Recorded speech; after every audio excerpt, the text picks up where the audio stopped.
Hello, Oldhammers. Just checking in. Pretty crap couple of days at work, so thought I'd do a quick video. Having a couple of beers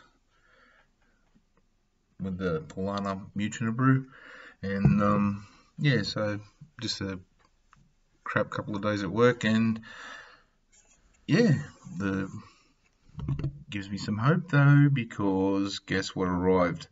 Besides my Viking beard jewelry, but it turned up today, and I'm very excited. I've already taken it out of the other box, so because I didn't really think anyone give two shits about a cardboard box, but here's what the back says: sweeping conflict and dark intrigue as empires clash in the Warhammer world. Lovely. And this goes on to our plans of making our battles mean something. So I'm very excited for this to turn up. Gives me some more, huge amount of motivation actually to crack on with my painting, because work's been pretty busy at the moment, which is a bit of a bummer, but yeah, not to worry. Stuff like this turns up in the mail, and it just gives you more hope to get some stuff done and on the table. And I actually have been looking at editing software and things like that to try and make my videos a little bit better. Also, like a camera, I'm probably thinking GoPro 4 with a battery pack. I will probably end up doing a vlog as well, like a video log of my riding escapades with my most beloved Harley. So, but yeah, I could probably use the GoPro for battle reports, and microphone for commentary and stuff as well. So, but yeah, that's a little bit off at the moment. So I'm still cracking on with painting. Yeah, can't wait. Cannot wait. It's very hard to actually resist the urge not to like finish stuff and just get on with some battle reports and things. But I want to actually do them some justice and have some nice terrain and stuff there. Like I've got a few forests and things like that, and I am putting together some Warhammer Townscape stuff as well. I grabbed it actually, but not to worry. Maybe next video. So in the box comes all these tiles. Those that were around in the 80s, showing our age. You probably would have seen these tiles. So, and you sorted out each pile into lowland, coastal, or highland, and then had a central tile, and then built your map up around that. So I can't remember offhand how many come in the pack, but and Mighty Empires was also a standalone game as well. So you had your you could choose like a stratagem in the actual game. So you could, just hope you guys can see that, and like you could hold or flank attack or just counter attack, or there was a few other ones as well, like defender's choice as well, so that way you could play a game just without having to resort to Warhammer battles through it. But yeah, withdraw and a few other ones as well. So that's pretty cool. I am going to eventually magnetize all the back of these, so that way I can put them up on like a whiteboard, so that way there's the map is up there and it's ready to rock and roll for the whole term. You also got stickers and things. Here's some sticker packs. See where these have gone. Unfortunately, the set that I got wasn't a mint in box. It was a used one, but that's fine. I don't mind. I didn't really want to pay $500 and something for it. I mean, yeah. Imagine the stuff that you can get for $500 and something. That's like a SNS carburetor for your Harley. But here's some counters. These are baggage counters. So each army had to have baggage, so that way you could subsist during the campaign. Undead didn't, and Skaven actually collected their baggage a little bit differently than other armies. So Skaven, I think, actually gained baggage and sustenance from a tile that was raised. Yes, very different. And unfortunately, none of my mates played Skaven, but I have been designing some Skaven armies to do as well. That's the problem. Huge plans, not enough bloody time. And there we go, some counters for the different phases. The spell counter, so you put that on the tile that you were aiming at a spell. Spies, subterfuge. I think that says something. Oh no, saboteur, an assassin and an agent. So you could, out of your gold allocation, you could try to stop your opponent's plans and things. These are the ownership counters. Very Bretonian there. The fleur de lis. And very undead, like that. Nice. Very nice. And oh, we've got some Empire. Very nice, not bad. Awesome. This brings us so many bloody memories. Independent city flags too, because in the set you got like a Bretonian one, like the Fleur de Lis, like a Chaos Undead, sort of evil army. There's a lot of glare on that. I've got to get the lighting right, I think, and very Empire-ish. So that's awesome. That's my phone going off. And the banners had numbers in that as well.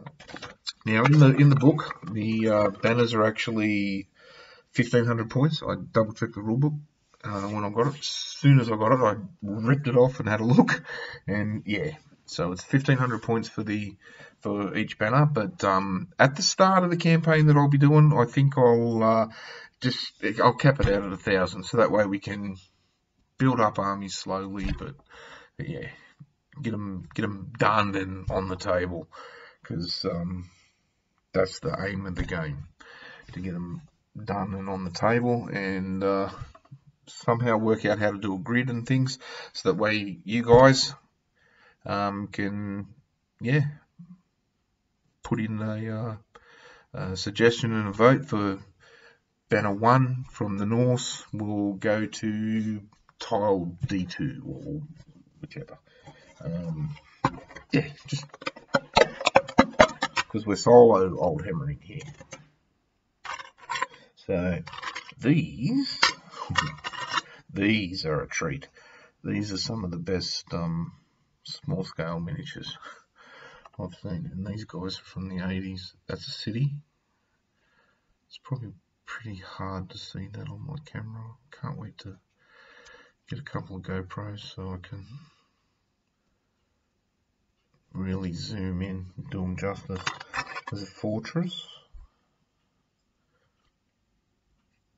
So your capital was always a city, and then for the 6 tiles that were around the surrounding lands, you rolled randomly, and you could get a fortress or just a barren one, and yeah. But there were additional rules in White Dwarf where you could get like a mine or a wizard's tower and things like that. But yeah, that's a village. I don't know if I'll paint these yet. I just don't know, because the time that I spend painting these is time that I don't spend painting the miniatures that I want to paint, so I can do some battles. These are the army banners. So it also came with 12 dragons too, if I remember. Ah, yeah, there they are.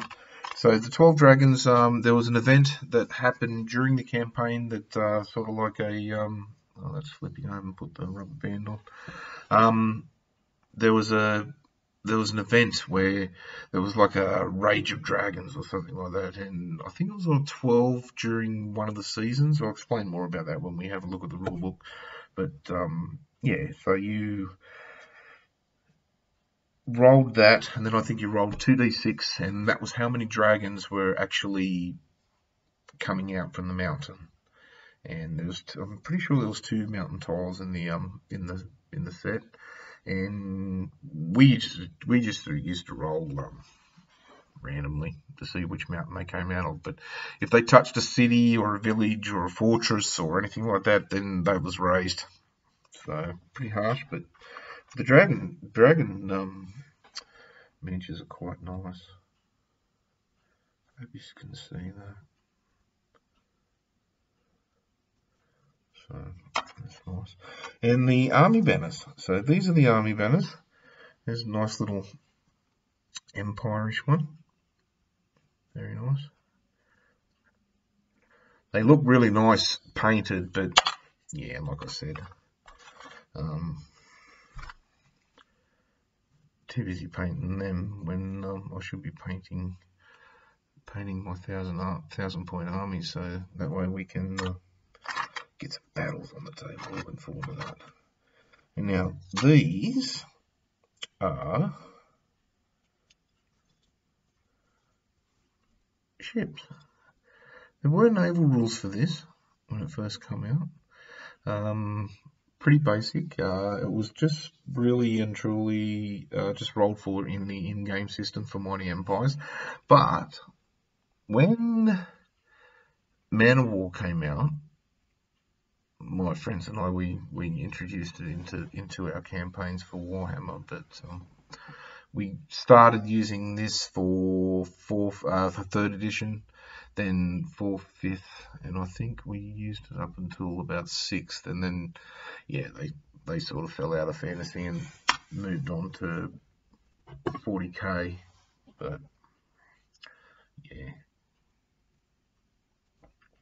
now here we have, oh, that was just what I was going to show you as well. So yeah, we've got like a very Norsey, undeady, chaotic one, an Empire-ish one, see, a Bretonerish sort of one,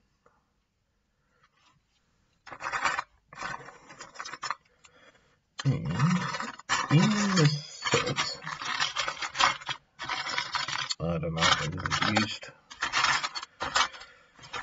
I haven't really gone through and separated like what, but I don't think they've got an independent army for what the actual land-based armies and stuff. That was good. This will come in like little lunch boxes and things. It was well wrapped. It was really good actually. So that was cool. And these little tiny granny kookaburras preserve. Orange marmalade. So these flags, yeah, I'll show you these. Oh, that one's lost its thingy, but that's okay. These flags were how you represent which army your village, fortress, or city belongs to. So that's an independent one. And then they had the same ones for Britannia. Well, Britannia-ish, I suppose. And they were just popped in there. Yeah, that showed you which city that was that owned it. So if the independents owned it, then you had to either negotiate or lay siege to it, or try to capture it, fight a battle, It was pretty awesome, actually, to be quite honest. I know most of you guys are probably, like, if you're watching this, you've probably seen Mighty Empires, but yeah, just very excited that it turned up. Very, very excited. But and here is the main feature, which is the rulebook. That stops the glare a little bit better. Yeah, that does. So yeah, the rulebook when it came out was 64 pages. You got your scouting charts on the back. For instance, if you go into a lowland or a coastal, you'd roll 2d6 and then you'd see what your army found, so they could find anything from like a barren tile, so you just place your territory marker on it. An event could happen, more on them later. They were pretty cool. A village, a barren, a city if you rolled a 10. But if you roll doubles, so if you found a village on an 8, but if you roll doubles, then that would be independent village. Yeah, so a 4 was a fortress, but if you roll double 2s, that was an independent. Then you'd have to roll how many points and everything like that. And I'm pretty sure that the old 3rd edition Warhammer Siege was worked out on 28 days. So you did 28 days of siege tactical warfare, and after every 28 days, then it was time for another turn of Mighty Empires. So I think that's the way we worked it out. Not sure. I'd have to go back and try to remember and actually read the book. But yeah, I haven't read the book yet. But I do have some green. It's probably hard to see. Yeah, like yellow highlight in the rulebook. That doesn't bother me. Don't really care about that because I'll be using it to play. So, but yeah, how to work out your map. It's always a bonus. Your realm, how you start your realms. The glare on this is absolutely horrible. That's better. Good computer. Yeah, so you work out your realms. Absolutely awesome. Baggage, placing banners, rebel armies, campaign season. Whoop, there goes me beard jewelry. Should have put the rubber band in as well, but not to worry. So yeah, sustenance, calculate your sustenance for all banners. Scouting movement. Battle, if the banner moves into a tile already occupied. A siege, same as a battle, but a siege. Raise, banner may raise any uncontested tile which it occupies, or reorganization. Can be split up or combined with other banners in the same tile. Now there's a limit to how many banners could be in the same tile without having to use baggage. I'm pretty sure it was 2 for a normal one, 3 for a city, 2 for a fortress. I can't remember. I'd have to have a look. Here we go. So a capital could have 4, another city could have 2, a fortress 1, a village 1, and they didn't have to subsist. But if they had another banner in there, so taking that up to 2,000 points, then yeah, well, 3,000 points in the rules were verbatim, but yeah, ours will be 2,000 points. And yeah, scouting and just lovely stuff. Like even the artwork from back then, like how awesome is that? It's probably hard to see, but that's the sort of stuff I just want to get tattooed all over me.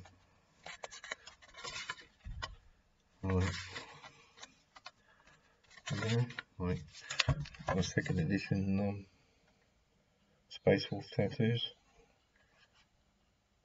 2nd edition Warhammer 40k tattoos. Why not 3rd edition Warhammer Fantasy Battle tattoos? So could do it on my legs, I suppose, because I actually tattoo. I can actually tattoo, so that's why my left arm's got a few spaces and gaps and stuff because I can't reach. But my mate finished off my my right arm for me from the sleeve. Now here's something that was cool. Casualty recovery after each battle. Oh, I wish this glare would go away.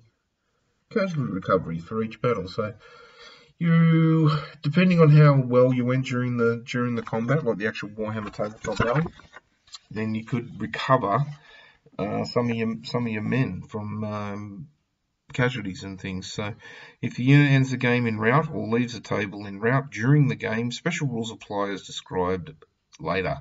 Otherwise, all non-routing units in a force recover rank and file characters as described below.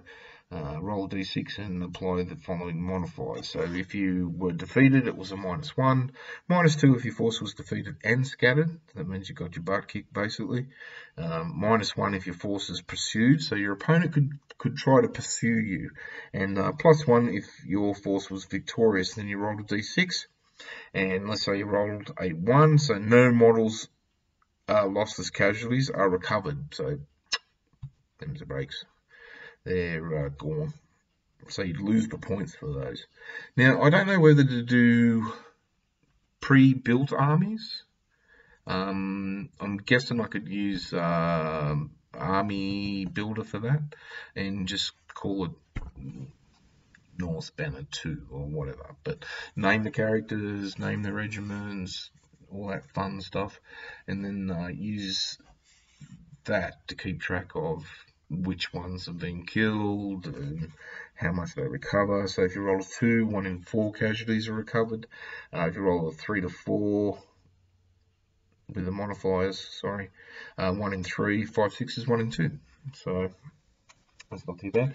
Characters were treated a little bit differently because if your character went down and lost his last wound, then you'd roll on the character's fate table and they could be dead or wounded, so you'd roll on the wound chart. 5 or 6 lies unhurt but unconscious on the battlefield. If your side is victorious or if the result is a draw, he recovers automatically at the end of the game. If his side is beaten, he will be captured by the enemy. Now your enemy could try to execute him or hold him for ransom. And although lightly wounded, he manages to escape permanent harm and avoids his enemies. The character makes a full and immediate recovery and rejoins his forces. Very heroic on a 6. And then you'd, for the wound chart, you'd roll 2d6 and you consult the next page, and it'll give you a wound, how many Mighty Empire's turns it'll take him to recover. His penalty while he was recovering, like it could be like a minus weapon skill or minus strength or minus toughness or just dead, like really bad, crippled,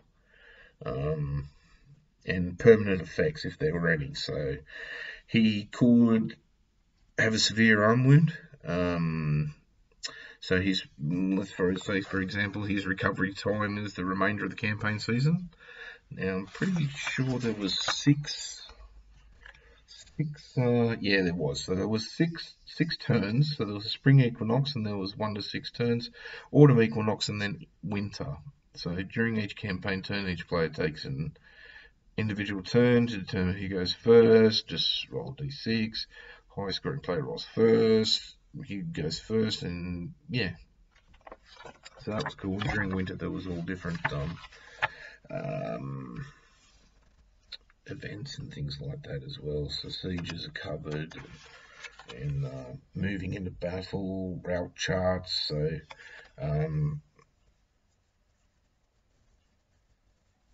like the mountains and things, or going across rivers. There were there's tiles that had like you can see like a little bridge or something over it, but if you had to just cross the river, then you'd have to roll a route chart, see if you could find it somewhere to go over it. But you could lose some troops.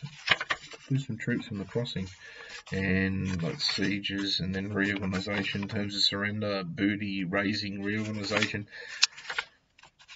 When the new Mighty Empires came out in Pretty sure it was 6th edition, I'm not sure, but it was the plastic tiles.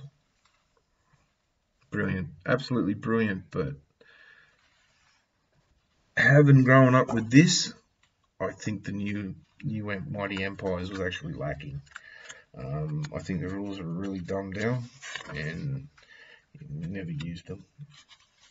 Like, why would you want to use rules like that when you can have espionage?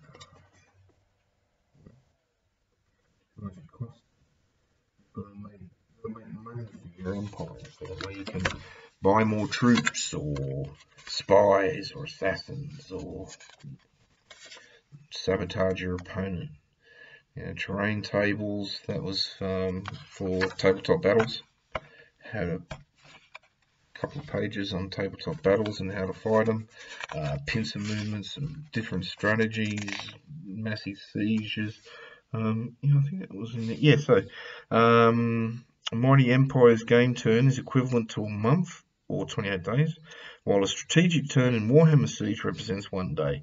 Work out how long the garrison supplies will last in Mighty Empire's turns, and then multiply by 28 to give an equivalent in Warhammer Siege days. Once the siege has been underway for 28 days, it's time for another Mighty Empire's turn. We had a couple of sieges in that. Oh, glorious.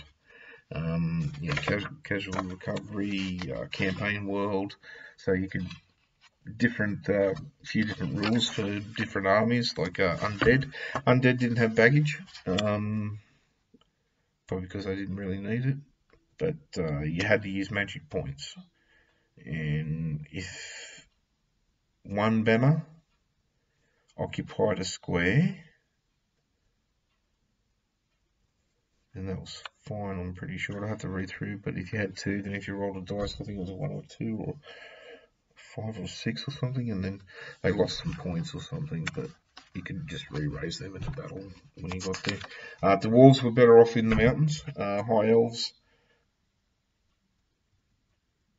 they were better at magic, that's right, magic. Wood elves, they were good in the woods. They could move straight through there. They could use them to build cities and fortresses and villages, I believe.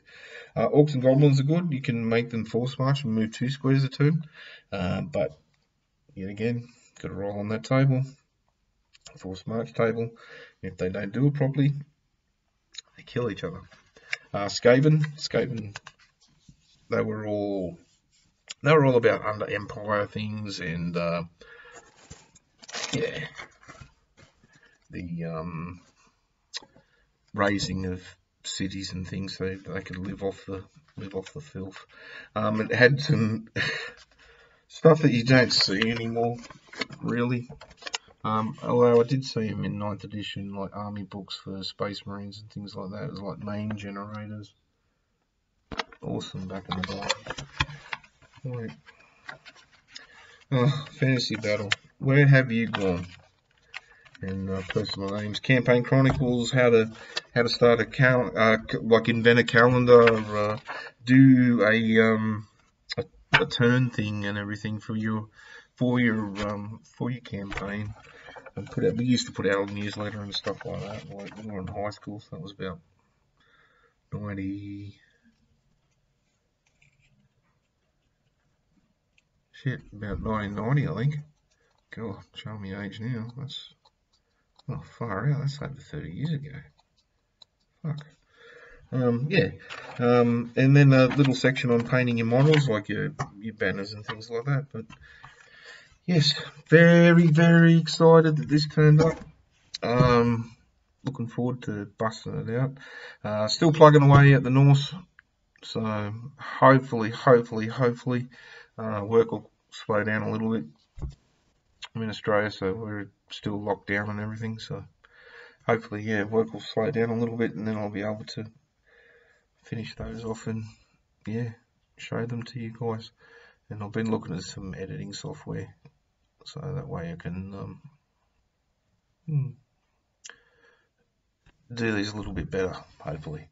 But, just wanted to thank everyone that subscribed. I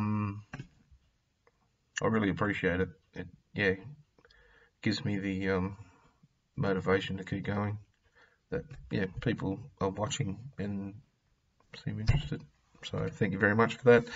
Any comments appreciated. Yeah, subscribe, like, and stay cool. Stay Oldhammer. Talk to you soon.